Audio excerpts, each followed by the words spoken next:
Hello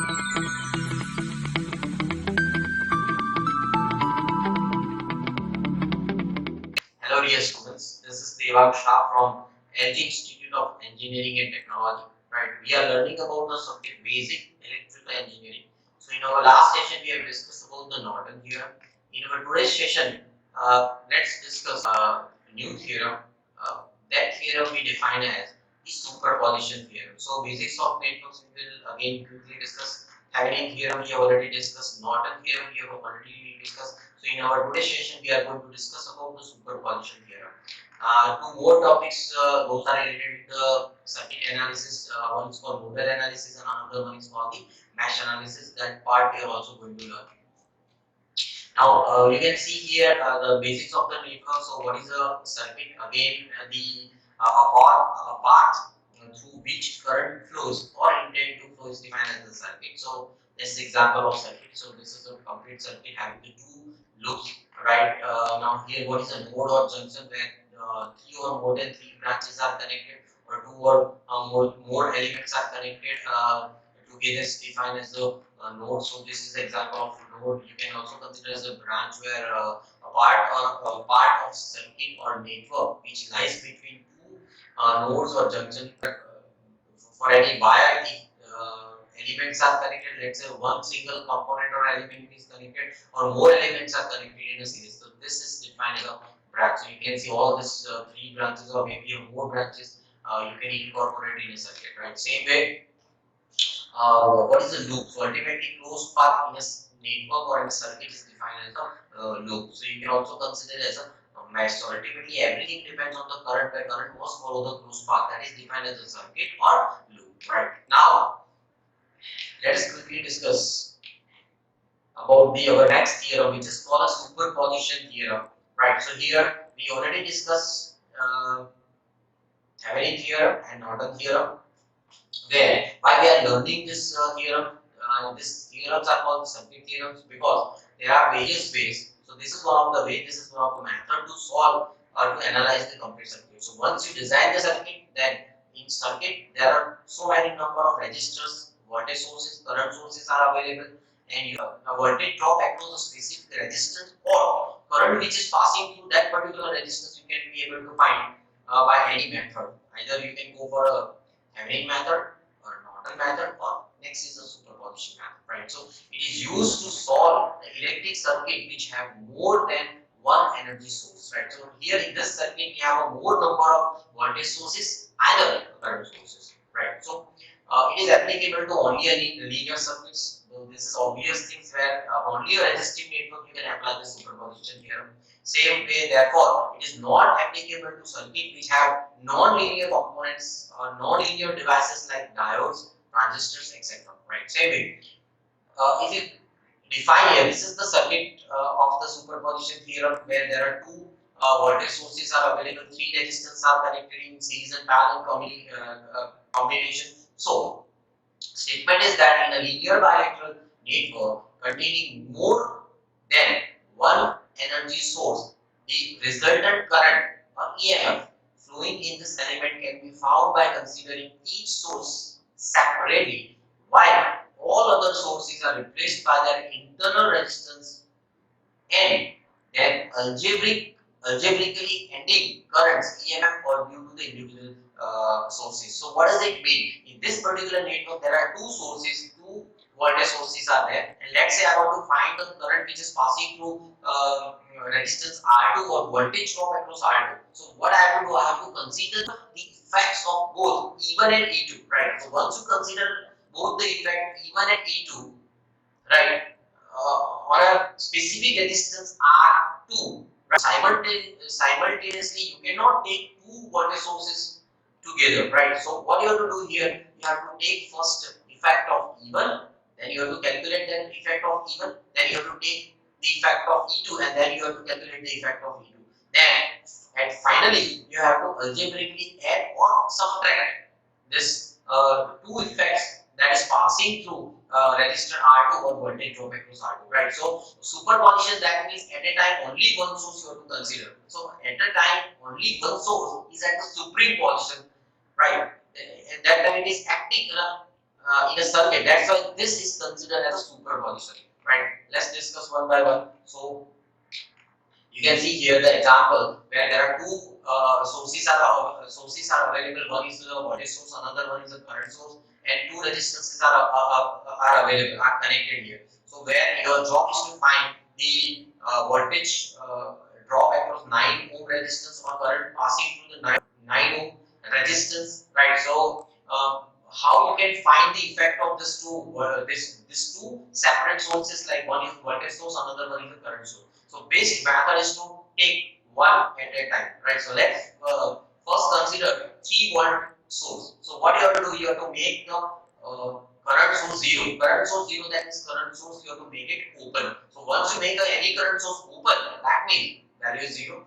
And that is, if you have to make the voltage source short, that means the voltage is zero, right? So here, my first job is to find from the 9 ohm resistance, I have to find the current, right? And my first job is to figure it out in which direction current would be flowing for the or from the effect of 9-volt voltage source and the 2 ampere current source. So my first job is to find the direction of current which is passing through 9 ohm resistance from these two effects. So 3-volt C plus and minus. So current would be flowing due to the effect of 3-volt voltage source from top to bottom in 9 ohm resistance. Same with the same 2 ampere current, that effect also from top to bottom. So algebraically at the end, if once you find the separate effect of 3-volt voltage source and 2 ampere current source, so at the end you have to add this two currents and you will find the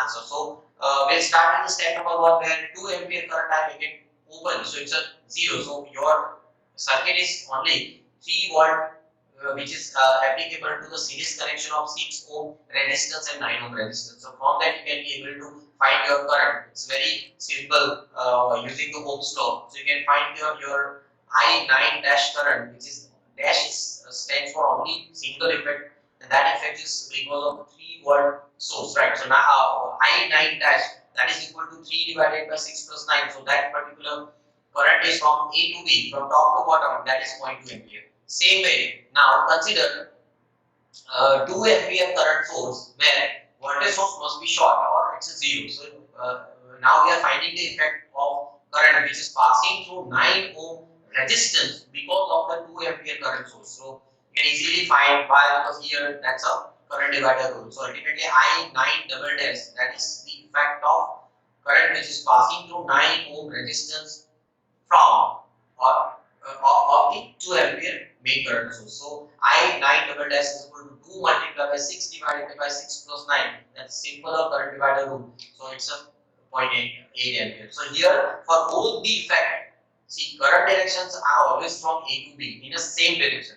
So to consider these two effects, we have to add this currents. So total I9 which is passing through the 9 ohm resistance is I9 dash plus I9 double dash, and that is equal to 0.2 plus 0.8 is equal to 1 ampere. Right, so this is one example. Now we also discuss about the next example. Now this is the example where 2 voltage sources are available. Right, so one voltage source you have to take at a time. So if I'm going to take 50 volt voltage source, then you have to make it 25 voltage source short or 0. So once you make it short here, if you are looking from 50 volt source, then two resistances are in parallel, which is a 3 ohm and 5 ohm, and in series with the 10 ohm. So my first job is to find the total resistance of the network, right? So total resistance of that particular network is 11.9 ohm. Then the current which is supplied from the 50 volt source, that effect I have to find. So before you start step number 1, you have to think, you have to figure it out in which direction the current is passing through 3 ohm resistance due to effect of 50 volt voltage source as well as the effect of 25 voltage source, 25 volt voltage source, right? So here, as you know, the current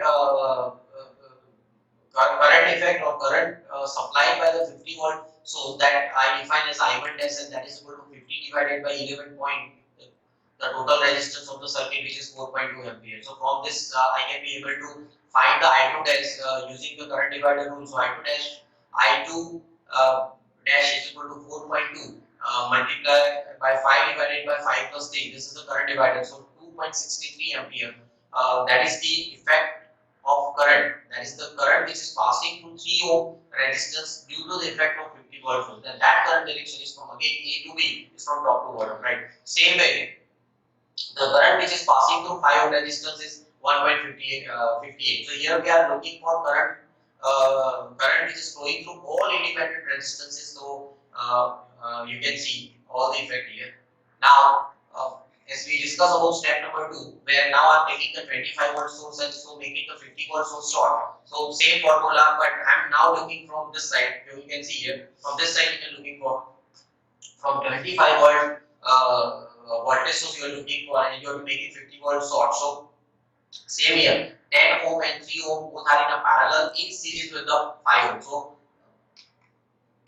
same formula I am using. So the total resistance for the second case is 7.31 ohm. The current would be 3.42. So ultimately I2 double dash you can find from the current divider rule, which is 3.42 multiplied by 10 divided by 10 plus 3, so 2.63. Same way I1 dash that is passing through the 10 ohm resistance, that is 0.78, right? So from this two separate example, you can find all this current I1, I2 and I3. This is the current effects, that is the current which is passing through all these three resistances, 10 ohm, 3 ohm and 5 ohm, from considering both the effects of 50 volt voltage source and a 25 volt voltage source. So you can see this, all the currents like I1 current, which is I1 dash minus I1 double dash, is nothing but two opposite direction of currents for a 10 ohm resistance. So it's a 4.2 minus 0.78, so 3.42.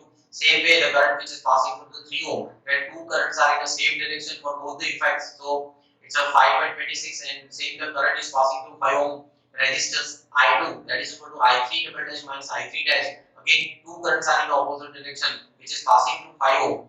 From this two effects, so that current is 1.84 ampere, right? Now, one more example. Now, this example is the same example that we have already discussed during the superposition Norton, and same example now we can also solve using the superposition theorem. So, for Thevenin Norton, we have taken the same example. So, for superposition, we are also taking the same example.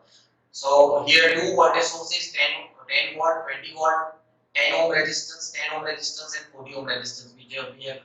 Uh, we have solved this particular examples in Thevenin as well as Norton. Now, this here in superposition, we have to take one voltage source at a time. So now I am taking 10 volt voltage source, so making 20 volt voltage source short. So here, 40 ohm and 10 ohm are in parallel with the 10 ohm in series. So you can find here that particular step.